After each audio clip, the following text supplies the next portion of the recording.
তেজগাঁ থেকে সংবাদ সন্ধ্যা নিয়ে আপনাদের সাথে আছে মাহমুদ মৌমিতা এবং আমি মুজাহিদুল ইসলাম। শুরুতেই জানাবো প্রধান শিরোনাম। এসএসসিতে ছেলেরা সংখ্যায় কেন কম, ফলাফলে কেন পিছিয়ে, কারণ খুঁজে দেখতে বললেন প্রধানমন্ত্রী।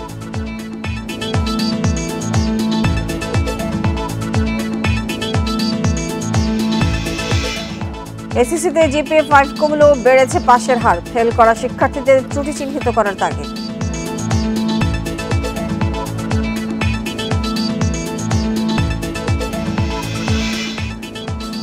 মহাখালী টার্মিনাল কেন্দ্রিক যানজট নিরসনে দূরপাল্লার বাসে গেট লক পদ্ধতি, নির্দেশ অমান্যে জরিমানা।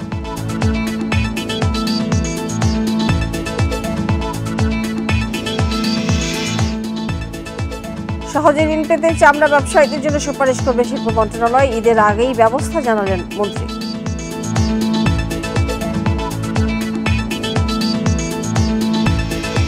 এতক্ষণ শুনছিলেন শিরোনাম, এবারে চলে যাচ্ছে বিস্তারিত খবরে। আর শুরুতে এসএসসি পরীক্ষার ফল প্রকাশের খবর। এসএসসিতে ছেলেরা সংখ্যায় কেন কম, ফলাফলে কেন পিছিয়ে, বোর্ড প্রধানদের তা খুঁজে দেখতে বলেছেন প্রধানমন্ত্রী শেখ হাসিনা।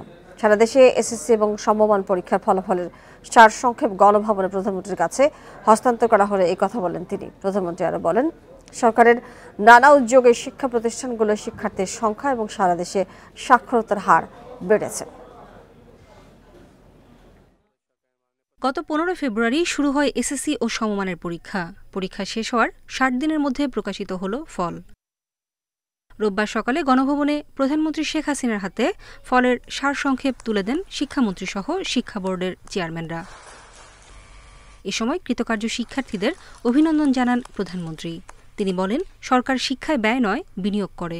সরকারের লক্ষ্য শিক্ষায় শৃঙ্খলা ফিরিয়ে আনা, উপযুক্ত পরিবেশ তৈরি এবং শিক্ষার্থীদের পড়ালেখায় আগ্রহী করে তোলা।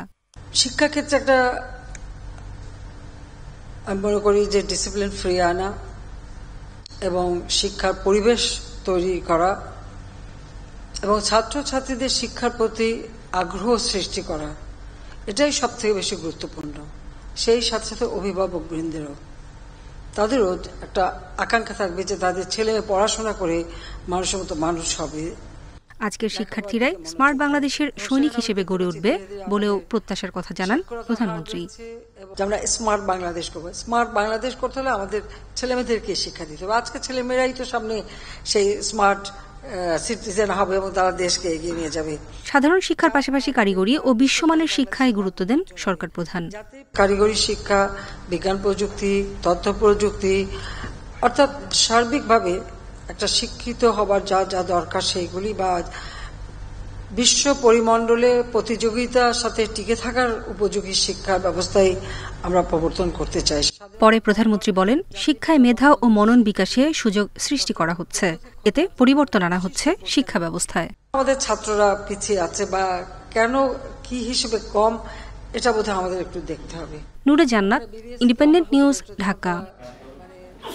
এবার এসএসসি ও সমমান পরীক্ষায় পাশের হার 83.04%। জিপিএ 5 পেয়েছে 1,82,129 শিক্ষার্থী। গত বছরের চেয়ে জিপিএ 5 প্রাপ্তির সংখ্যা কমলেও পাশের হার বেড়েছে 2.65%। এই ফলাফলকে ভালো বলছেন শিক্ষা গবেষকরা। তবে যেসব শিক্ষার্থী ফেল করেছে সেখানে কি ত্রুটি রয়েছে তা চিহ্নিত করার তাগিদ তাদের। বেলা 11টায় শিক্ষা প্রতিষ্ঠানগুলোর পাশাপাশি অনলাইনেও প্রকাশিত হয় এসএসসি ও সমমান পরীক্ষার ফল। এছাড়া মোবাইল ফোনে SMS এর মাধ্যমেও ফলাফল জানতে পারছেন শিক্ষার্থীরা।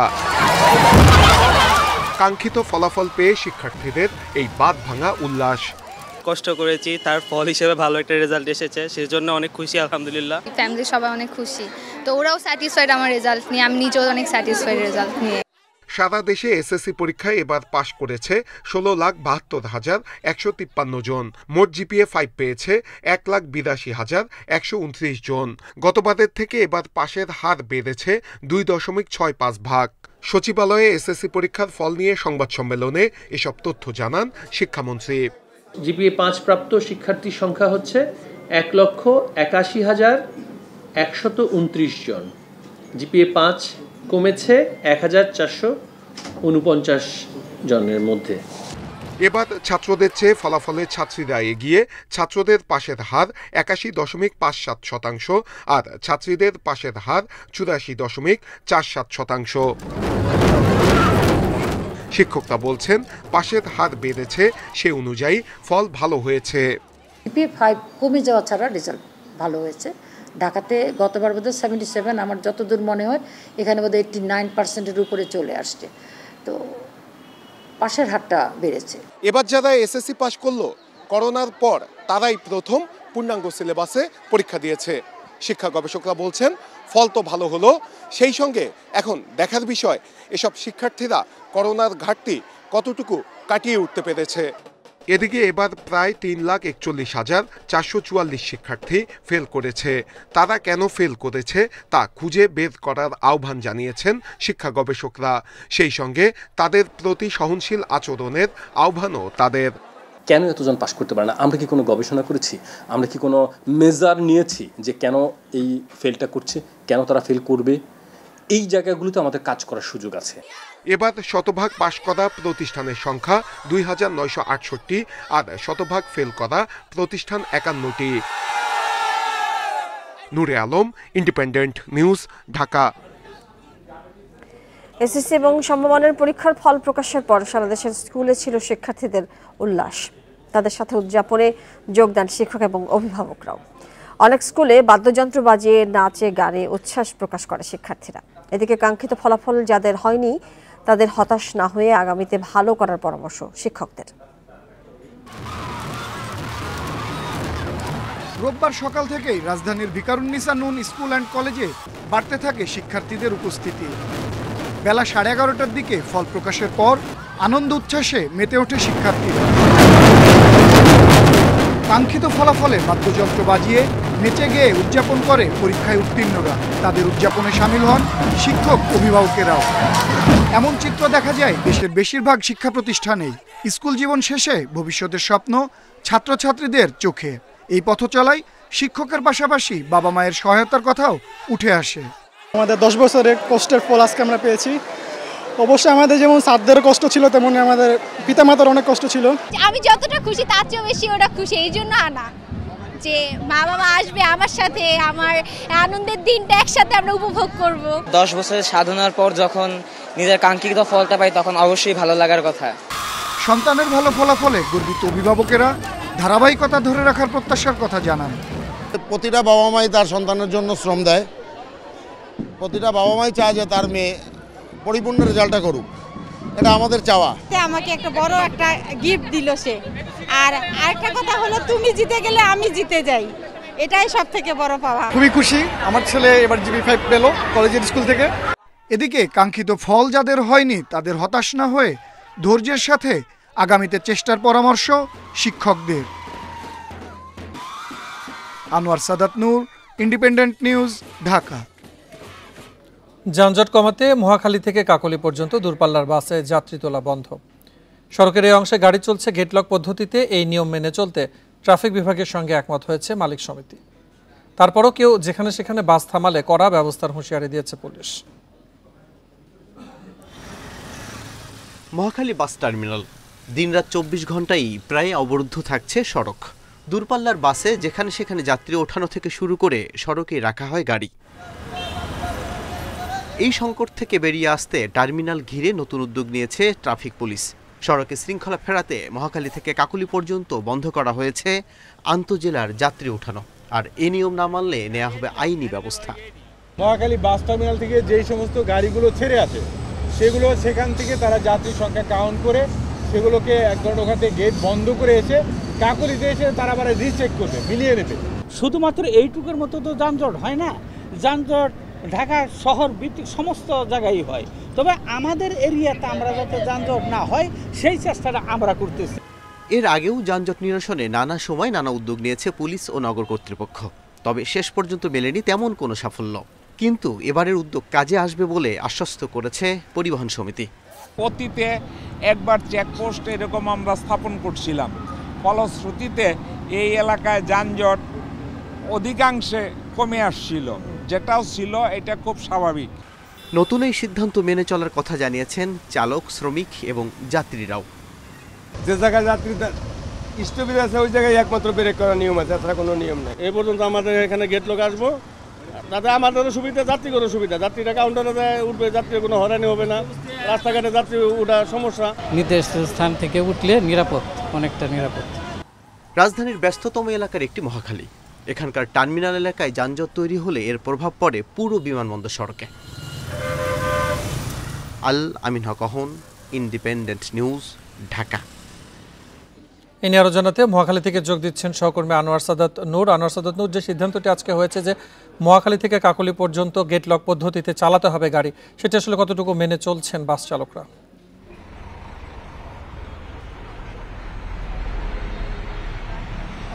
বরাবরের চিত্র যেটা দেখা যায় যে মহাখালী বাস স্ট্যান্ড থেকে বনানী কিংবা আমতলী পর্যন্ত, মহাখালী আমতলী পর্যন্ত এই রাস্তাটা প্রায় অবরুদ্ধই থাকে, প্রায় সব সময় যানজট লেগেই থাকে। তবে আজকের যে সিদ্ধান্ত নেওয়া হয়েছে যে যানজট মুক্ত করতে এই যে বাস টার্মিনাল থেকে দূরপাল্লার বাস যেগুলো ছেড়ে যাবে সেগুলোকে কিন্তু বনানী পর্যন্ত মানে যাত্রী ওঠানোর মানে অনুমতি দেওয়া হয়নি, নিষেধ করা হয়েছে, গেট লক রাখতে বলা হয়েছে। সেই কার্যক্রম কিন্তু আমরা দেখছি যে সড়কে কয়েক ঘন্টা ধরেই এখানে পর্যবেক্ষণে আছি। আমরা দেখছি যে মহাখালী বাস টার্মিনাল থেকে যেসব গাড়ি আন্তঃজেলার গাড়ি, দূরপাল্লার গাড়ি ময়মনসিংহ, টাঙ্গাইল কিংবা মুক্তাগাছার উদ্দেশ্যে ছেড়ে যাচ্ছে, সেই গাড়িগুলো কিন্তু সচরাচর যেখানে রাস্তায় মানে যাত্রী নেওয়ার জন্য দাঁড়িয়ে দাঁড়িয়ে যেত বা যাত্রীদেরকে ডেকে ডেকে তুলে নিত, সেই চিত্রটি কিন্তু আজকে দেখা যাচ্ছে না। এই নিয়ম মানতে নিয়ম করেছে, যেমন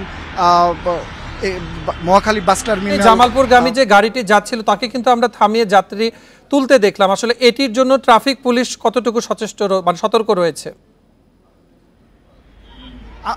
আমরা কিন্তু এই ঘটনার মধ্যেই বা এই নিয়ম করার পরে কিন্তু এরকম চিত্র আমরাও বিচ্ছিন্নভাবে কিছু দেখেছি যে বাস টার্মিনাল থেকে ছেড়ে যাওয়ার পরে মানে ছেড়ে আসার পরে বাসগুলো খুব ধীর গতিতে পার হচ্ছে রেলগেট পর্যন্ত।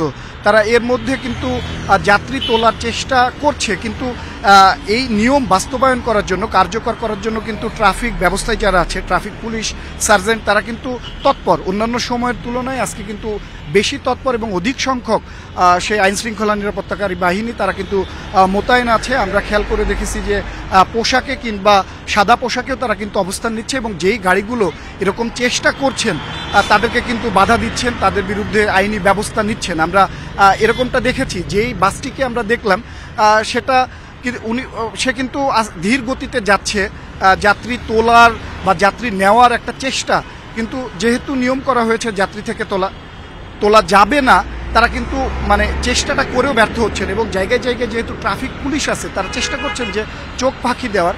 যারা চোখ ফাঁকি দিতে পারছেন হয়তো। ঈদুল আজহাকে কেন্দ্র করে চামড়া ব্যবসায়ীদের সহজ শর্তে ঋণ পেতে সুপারিশ করা হবে বলে জানিয়েছেন শিল্পমন্ত্রী নুরুল মজিদ মাহমুদ হুমায়ুন। এজন্য বাংলাদেশ ব্যাংকে চিঠি দেওয়া হবে বলেও জানান তিনি। রোববার শিল্প মন্ত্রণালয়ে চামড়া শিল্প খাতের এক টাস্ক ফোর্স সভা শেষে সাংবাদিকদের কথা বলেন তিনি। এ সময় তিনি বলেন, সাভারের চামড়া শিল্প নগরীর জমির মূল্য পরিশোধে সময় আর বাড়ানো হবে না। পরিবেশ বান্ধব করতে সাভারের চামড়া শিল্প নগরী চালু হয় 2017 সালে, কিন্তু এখনও নিশ্চিত হয়নি আদর্শ কর্মপরিবেশ। উন্নয়ন হয়নি কেন্দ্রীয় বর্জ্য শোধনাগারের, ফলে পরিবেশ দূষণ রোধ করার পাশাপাশি রপ্তানি বাণিজ্যে ভালো করা যাচ্ছে না। এ পরিস্থিতি থেকে উন্নয়নে টাস্কফোর্স গঠন করে সরকার। রোববার সপ্তমবারের মতো বৈঠকে বসে টাস্কফোর্স। সভায় টানের মালিকরা বলেন, সাভারের চামড়া শিল্প নগরীতে বিসিকের জমির মূল্য অনেকটাই পরিশোধ করা হয়েছে। বাকি 200 কোটি টাকায় 31 মের মধ্যে পরিশোধ করার সময় বেঁধে দেওয়া হয়েছে। কিন্তু নগরীর সিইটিপি মানসম্পন্ন না হওয়ায় বৈশ্বিক বাজারে চামড়ার ভালো দাম পাওয়া যাচ্ছে না। সব মিলিয়ে মালিকদের আর্থিক অবস্থার উন্নয়নে ব্যাংক ঋণের দাবি তাদের।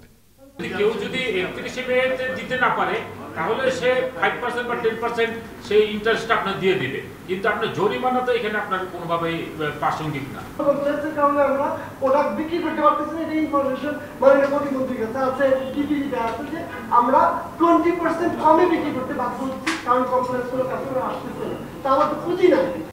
শিল্পমন্ত্রী জানান, টাকা পরিশোধের সময় বাড়ানো হবে না, তবে কোরবানির চামড়া প্রক্রিয়াজাতকরণে যাতে অর্থ সংকট না হয় সেজন্য কেন্দ্রীয় ব্যাংকের সাথে আলোচনা করা হবে। আসন্ন ঈদ আছে, আমাদের কোরবানি ঈদ আছে, তাদেরও তো ব্যবসা চালাইতে হবে অর্থনৈতিক এই অবস্থার মধ্যে। যে শিল্প মন্ত্রণালয় তো আমরা সেই সহযোগিতা করি, যে শিল্প সমৃদ্ধি এটাই আমাদের দরকার, তাদেরকে আমরা সহযোগিতা দেবো সর্বাত্মক। সভায় কোরবানির বাড়তি চাপ মোকাবেলায় ঈদের পরবর্তী 7 দিন ঢাকার বাইরে থেকে কাঁচা চামড়া অনুপ্রবেশ রোধ করার বিষয়েও ব্যবস্থা গ্রহণের সিদ্ধান্ত হয়। Shahid Ahmed, independent news, Dhaka. বর্তমান সরকারের শিক্ষা বান্ধব নীতির কারণে পাশের হার বেড়েছে বলে মন্তব্য করেছেন আওয়ামী লীগের সাধারণ সম্পাদক ওবায়দুল কাদের। তিনি বলেন, শিক্ষার উন্নয়নে যুগোপযোগী শিক্ষা ব্যবস্থা সাজানো হয়েছে। বিকেলে আওয়ামী লীগের সভানেত্রীর ধানমন্ডির ব্যক্তিগত কার্যালয়ে এসব কথা বলেন তিনি। এছাড়া ওবায়দুল কাদের আরও বলেন, বিএনপি মহাসচিব মির্জা ফখরুলের সংবাদ সম্মেলন মানে অসত্যকে সত্য বলে চালানোর সুনিপুণ কৌশল। মিথ্যে তথ্য গণমাধ্যমে তুলে ধরা এবং ইতিহাস বিকৃতি করাই তাদের কাজ। বলেন, কোনো অদৃশ্য শক্তি বাংলাদেশ চালাচ্ছে, ফখরুলকে পরিষ্কার করা উচিত। কাদের বলেন, আওয়ামী লীগ নিরপেক্ষ নির্বাচনের মধ্য দিয়ে ক্ষমতা এসেছে। 2009 এর আগে নির্বাচন ব্যবস্থা কক্ষিগত ছিল, প্রধানমন্ত্রীর ইচ্ছায় চলত ইসি, কিন্তু সেখানে বর্তমান সরকার নির্বাচন কমিশনকে সম্পূর্ণ স্বাধীন করেছে। বিএনপি নির্বাচনে যেতে এমন কমিশন চায় যারা তাদের জেতার গ্যারান্টি দেবে। এছাড়া বাকি সব নির্বাচন ত্রুটিপূর্ণ বলে মন্তব্য করেন আওয়ামী লীগের সাধারণ সম্পাদক।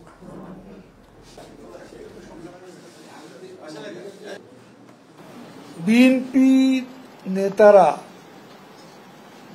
তারা নেতিবাচক রাজনীতিতে জড়িয়ে তারা অবিরাম মিথ্যাচার, অপপ্রচার, অবলীলায় করে যেতে পারে। 7 জানুয়ারির নির্বাচনে রাজনৈতিক সংকট আরও গভীর হয়েছে বলে মনে করেন বিএনপি মহাসচিব মির্জা ফখরুল ইসলাম আলমগীর। দুপুরে গুলশানের চেয়ারপারসনের কার্যালয়ে একথা জানান তিনি। প্রায় 6.5 মাস পর সংবাদ সম্মেলনে এসে দেশের অর্থনীতি ও রাজনৈতিক পরিস্থিতি নিয়ে বিএনপির অবস্থান তুলে ধরেন মির্জা ফখরুল। তার অভিযোগ, পরিকল্পিতভাবে দেশকে ব্যর্থ রাষ্ট্রে পরিণত করেছে আওয়ামী লীগ। আর্থিক খাতে বেশি দুর্নীতি হচ্ছে দাবি করে বিএনপি মহাসচিব বলেন, একটি নতুন লুটেরা শ্রেণী তৈরি হয়েছে যারা সরকারকে ক্ষমতায় থাকতে সহায়তা করছে। বিরোধী নেতাকর্মীদের রাজনীতি থেকে দূরে রাখতে বিচার বিভাগকে ব্যবহার করা হচ্ছে বলেও দাবি তার। উনাদের একটা ফলস ধারণা তৈরি হচ্ছে যে they have overcome the crisis, সংকট থেকে তারা উপরে উঠে গেছেন, সংকট আরও গভীর করেছেন। এই বিগত নির্বাচনে আওয়ামী লীগের সংকট আরও গভীর হয়েছে, সরকারের সংকট আরও গভীর হয়েছে, এবং ওনারা যদি এখনই সেটা উপলব্ধি না করেন এবং সেই নির্বাচন চেষ্টা না করেন, তাহলে ভবিষ্যৎ তাদের জন্য খুব ভালো না। গাজীপুরের শহীদ তাজউদ্দিন আহমদ মেডিকেল কলেজ হাসপাতালের লিফটে আটকে পড়ে এক রোগীর মৃত্যু হয়েছে বলে অভিযোগ উঠেছে। অসুস্থ রোগী নিয়ে আটকে পড়লেও কোনো সহযোগিতা করেনি হাসপাতালের কর্মীরা, বরং বারবার ফোন দেয় দুর্ব্যবহার করেন তারা। এক পর্যায়ে 999-এ কল করলে 45 মিনিট পরে তাদের উদ্ধার করে ফায়ার সার্ভিস। এর মধ্যে মারা যান ওই রোগী। গাজীপুরের কাপাসিয়ার রানীগঞ্জ বাড়িগাঁও গ্রামের মমতাজ বেগম বুকে ব্যথা হওয়ায় রোববার সকালে শহীদ তাজউদ্দিন আহমেদ মেডিকেলে নেওয়া হয়। মেডিসিন বিভাগে ভর্তির পর পরীক্ষা নিরীক্ষায় তার হার্টের সমস্যা ধরা পড়ে। চিকিৎসকদের পরামর্শে 11 তলার ওই ওয়ার্ড থেকে পাঠানো হয় 4 তলার হৃদরোগ বিভাগে। এ সময় 9 তলায় পৌঁছালে হঠাৎ লিফটটি বন্ধ হয়ে যায়। স্বজনরা জানান, লিফটের দায়িত্ব থাকা 3 জনকে ফোন দেওয়া হলেও কোনো সহযোগিতা পাননি। উল্টো বারবার ফোন দেওয়ায় দুর্ব্যবহার করেন তারা। পরে 999-এ কল করলে 45 মিনিট পর তাদের উদ্ধার করে ফায়ার সার্ভিস। এর মধ্যে মারা যান মমতাজ বেগম। হেরা কি করছে, একটু দেখা আবার তালা লাগাই থুইয়া চলে গেছে। এখন 40 মিনিট পার হয়ে গেছে, আর কোনো খবর নাই। তারপরে 40 মিনিট আমার মায়ের বাচ্চা আছে, তারপর লাস্টে একবারে মারা গেছে, এবং লাস্টে ওই ফাঁক দিয়েই কিন্তু আমরা বের হইছি। আমরা লিফটে রাখা চাই 3 জনকে আমরা ফোন দিছি, তার আমাদের সাথে এতই খারাপ ব্যবহার করছে যেমন হয় বাইরে থাকলে আমাদেরকে মারতো। যান্ত্রিক ত্রুটির কথা স্বীকার করে হাসপাতাল কর্তৃপক্ষ জানান, লিফটে আটকে থাকা সবাই সুস্থ থাকলেও একজন মারা যাওয়ায় বিষয়টি তদন্ত করে দেখা হচ্ছে। রোগীর সাথে সবাই সুস্থ আছেন, কিন্তু যেহেতু হার্টের রোগী হয়তোবা আরেকটু তাড়াতাড়ি নিতে পারলে রোগীটা বাঁচতেও পারত। বিষয়টি তদন্ত হবে এবং রোগীকে সঠিক সময়ে সেই ত্রুটি মুক্ত করে বের করতে পেরেছে না, সেটাও এই তদন্তে দেখা হবে। এর আগে গত শুক্রবার 12 তলায় দেয়ালের ফাঁকা স্থান দিয়ে নিচে 10 তলায় পড়ে মারা যান চিকিৎসাধীন জিল্লুর রহমান নামে এক রোগী। এ ঘটনাতেও হাসপাতাল কর্তৃপক্ষের গাফিলতির অভিযোগ করেন স্বজনরা। Independent news. রাজধানীর শ্রমজীবীদের টার্গেট করে ভারতে নিয়ে কিডনি বিক্রি চক্রের 3 সদস্যকে গ্রেফতার করেছে পুলিশ। রুবিন নামে এক ভুক্তভোগীর অভিযোগে তাদের গ্রেফতার করা হয়। দুপুরে ডিএমপির মিডিয়া সেন্টারে অতিরিক্ত কমিশনার ডক্টর খন্দকার মহিদউদ্দিন জানান, পার্শ্ববর্তী দেশের অঙ্গ প্রত্যঙ্গ বিক্রি চক্রের সঙ্গে যোগ সাজশ ছিল তাদের। গ্রেফতার হওয়ার এই পর্যন্ত 10 জনকে ভারতে নেওয়ার কথা প্রাথমিক জিজ্ঞাসাবাদে স্বীকার করেছে। ডক্টর মহিদউদ্দিন আরও জানান, শুরুতে বিদেশে চাকরির কথা বলে ভারতে নেওয়া হতো, পরে নানা প্রলোভনেও রাজি না হলে 3 থেকে 5 লাখ টাকায় কিডনি বেচতে বাধ্য করা হতো।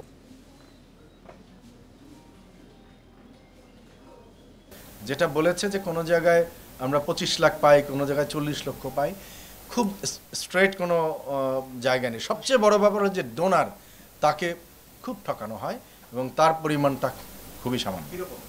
এই যে আমি বললাম এখানে 3 লক্ষ টাকা দেওয়া হয়েছিল, বোধহয় 6 লক্ষ টাকার কথাও বলছিল দিবে, কিন্তু আলটিমেটলি তাকে দেওয়া হয়েছে সর্বসাকুল্য 4,30,000।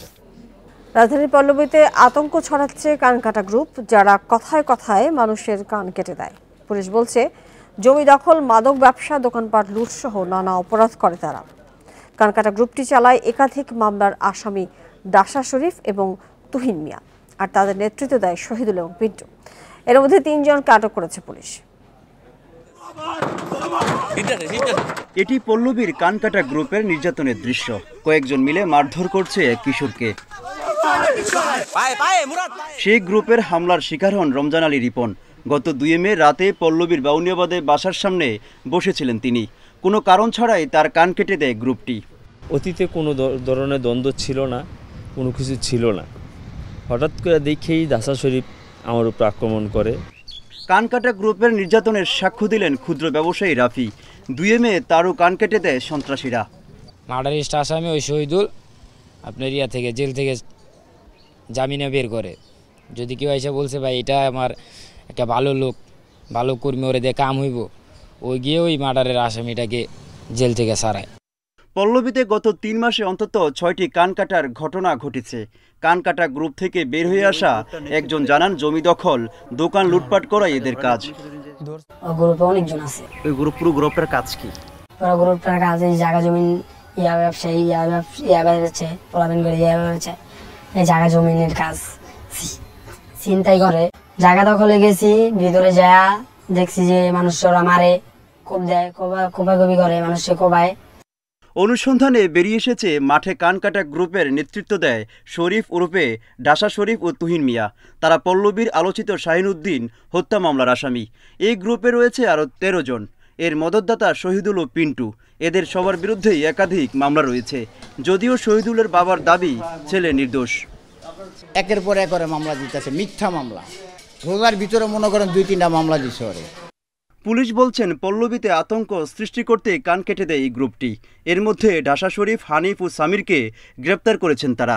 2টা পক্ষ জমি নিয়ে যদি কোনো বিরোধ সৃষ্টি হয়, একটা পক্ষে এরা ভাড়ায় যায়, তখন ভাড়ায় গেলে যদি বাধার সম্মুখীন হয়, তখন তারা কান কেটে দিয়ে একটা ভীতি সৃষ্টি করে, যাতে প্রতিপক্ষ ভীত সন্ত্রস্ত হয়ে তাদের এই কাজে বাধা না দেয়। বিচ্ছিন্নভাবে অপরাধ করা আসামিরা কয়েক মাস আগে কানকাটা এই গ্রুপটি গড়ে তুলেছেন বলে জানায় আইনশৃঙ্খলা বাহিনী। Muhammad Omar Faruk, Independent news, Dhaka. ৬৯,০০০ রোহিঙ্গা যারা অতীতে বাংলাদেশের পাসপোর্ট নিয়ে সৌদি আরবে গিয়েছে, তাদের পাসপোর্ট ধাপে ধাপে নবায়ন করা হবে। রোববার রাজধানীর একটি হোটেলে সৌদি উপ স্বরাষ্ট্রমন্ত্রীর সঙ্গে বৈঠক শেষে একথা জানিয়েছেন স্বরাষ্ট্রমন্ত্রী আসাদুজ্জামান খান। বলেন, এসব রোহিঙ্গা 1973-74 সাল থেকে বাংলাদেশের পাসপোর্ট নিয়ে সৌদিতে অবস্থান করছে। এই সময় তাদের দেশে ফেরত পাঠানো হবে না বলে জানিয়েছে সৌদি আরব। 2 দিনের সফরের শেষ দিনের বৈঠকে বন্দি বিনিময় চুক্তির প্রস্তাব দেয় দেশটি। সে দেশে বসবাসরত বাংলাদেশিদের জীবনমান উন্নয়ন ও বাংলাদেশে আশ্রিত রোহিঙ্গাদের মিয়ানমারে ফেরত পাঠানোর বিষয়ে সহযোগিতার আশ্বাস দিয়েছেন সৌদি মন্ত্রী। এছাড়া বিজিবি, কোস্টগার্ড ও পুলিশের সক্ষমতা বাড়াতে দেশটিতে প্রশিক্ষণের সুযোগ দেওয়ার বিষয়েও আলোচনা হয়েছে। আমাদের সঙ্গে একটা চুক্তি হয়েছিল, তারা ফেরত পাঠাবে না, তারা সেখানেই থাকবে, কিন্তু শুধু রিনিউ করে দেওয়া পাসপোর্ট। সেই চুক্তিতে আমাদের সঙ্গে একটা মেমোরেন্ডাম অফ আন্ডারস্ট্যান্ডিং হয়েছিল। আমরা সেটা মানে কোনোখানে আমরা স্লো যাচ্ছি কেন কিংবা আমাদের কোনো অসুবিধা আছে কিনা সেইটা দেখার জন্য তেনা আসছে।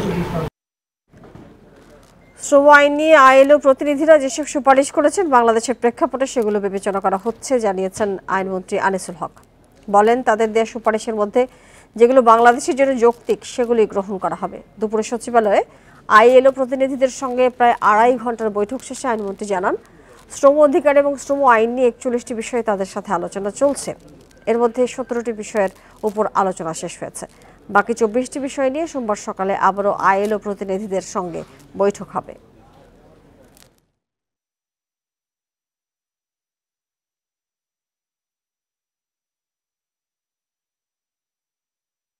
যে বাংলাদেশ শ্রম আইনের সংশোধন নিয়ে আলাপ করছি এবং সেইখানে ইন্টারন্যাশনাল লেবার অর্গানাইজেশনের এই সংশোধনের ব্যাপারে কিছু সাজেশন আছে।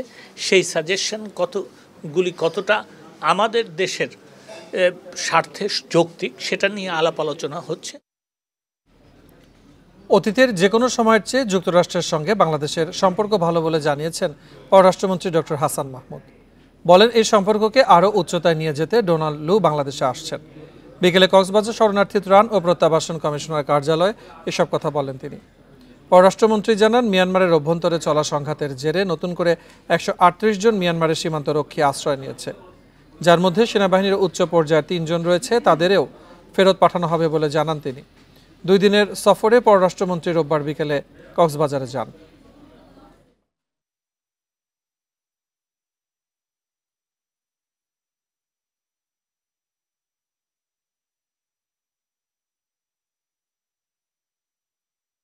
পাঁচ শতাধিক বিজেপির সদস্য এবং তাদের সেনাবাহিনীর সদস্য পালিয়ে আমাদের দেশে এসেছিল।